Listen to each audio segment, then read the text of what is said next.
ഒരു കമ്പനിയുടെ value addition എന്ന് പറയുന്നത് കമ്പനിയുടെ ചെലവാണ്. ആ കമ്പനി സ്പെൻഡ് ചെയ്യുന്ന പൈസയാണ് ആ കമ്പനിയുടെ value addition, without a doubt.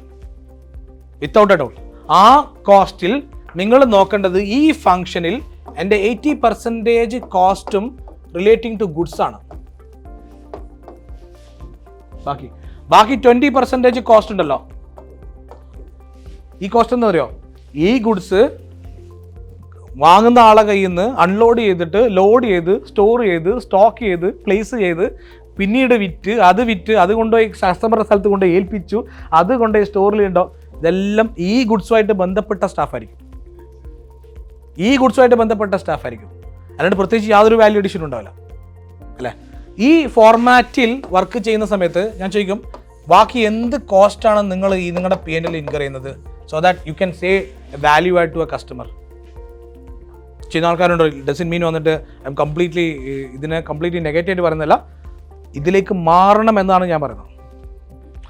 കാരണം ഇങ്ങനത്തെ ഒരു ഫോർമാറ്റിൽ ഞാൻ പറയുന്നു, നിങ്ങൾ ഒരിക്കലും ലിസ്റ്റിങ്ങിനെ പറ്റിയൊന്നും ചിന്തിക്കരുത് കേട്ടോ. കാരണം ഒരു P&L കണ്ടാൽ ഏത് ആൾക്കും പെട്ടെന്ന് മനസ്സിലാവും നിങ്ങൾ എന്താണ് ചെയ്യുന്നത്. വാല്യൂ അഡീഷൻ എന്താണ്? What is your value addition? Fintaxman, the mentor your business needs.